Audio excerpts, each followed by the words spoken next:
Assalamualaikum warahmatullahi wabarakatuh.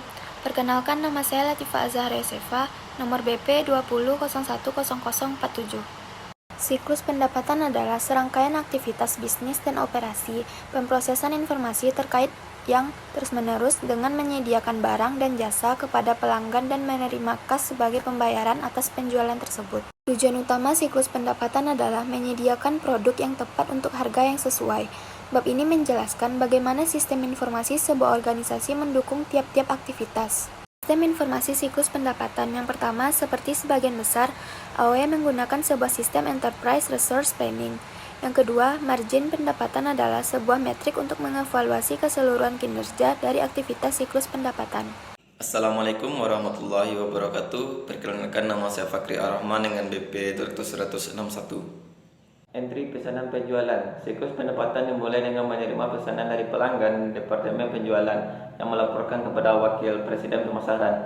Biasanya menjalankan proses entry pesanan penjualan, tetapi dengan meningkatkan para pelanggan dengan sendirinya memasukkan banyak data melalui formulir dalam sebuah etalase siklus sebuah perusahaan.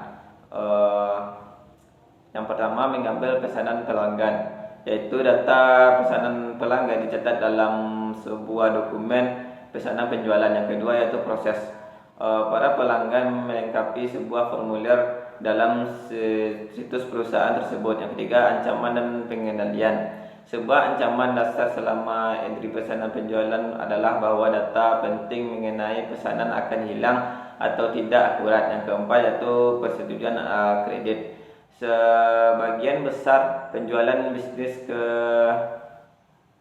bisnis dibuat secara kredit. Yang kelima, mengecek ketersediaan persediaan. Selain mengecek kredit seorang pelanggan, tenaga penjualan juga perlu menentukan apakah persediaan cukup tersedia untuk mengisi pesanan sehingga para pelanggan dapat mengetahui tanggal pengiriman yang diharapkan. Yang keenam, yaitu proses. Dokumen persediaan menunjukkan informasi yang biasanya tersedia untuk staf pemasaran penjualan. Yang ketujuh, yaitu ancaman dan pengendalian. Catatan persediaan akurat sangat penting untuk mencegah kehabisan stok dan kelebihan persediaan. Yang kedelapan, yaitu memproses permintaan pelanggan. Selain memproses pesanan pelanggan, proses entry pesanan penjualan juga menyertakan respon terhadap permintaan pelanggan.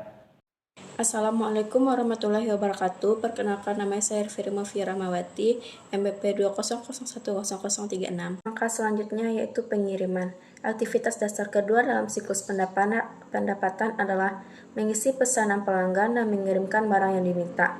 Yang pertama, kita harus mengambil dan mengepak pesanan. Dalam langkah ini, mengisi sebuah pesanan pelanggan melibatkan pengangkatan barang yang benar dari persediaan dan mengepaknya untuk pengiriman. Selanjutnya, setelah dikeluarkan dari gudang, barang dikirim ke pelanggan. Selanjutnya, penagihan. Aktivitas dasar ketiga dalam siklus pendapatan melibatkan penagihan para pelanggan. Yang pertama yaitu penagihan faktur. Penagihan yang akurat dan tepat waktu untuk barang yang dikirim sangat penting. Aktivitas yang terlihat hanyalah sebuah informasi yang merespon aktivitas yang mengemas ulang dan meringkas informasi dari entry pesanan penjualan dan aktivitas pengiriman. Yang kedua, pemeliharaan piutang. Fungsi bagian piutang yang melapor kepada controller menjalankan dua tugas utama, yaitu yang pertama, menggunakan informasi dalam faktur penjualan untuk mendebit rekening pelanggan dan berikutnya mengkredit rekening tersebut ketika pembayaran diterima. Langkah yang terakhir yaitu penerimaan kas, yaitu penerimaan dan proses pembayaran dari para pelanggan. Pada akhirnya, sebagaimana yang diilustrasikan kasus AOE, masalah arus kas adalah perihal yang serius.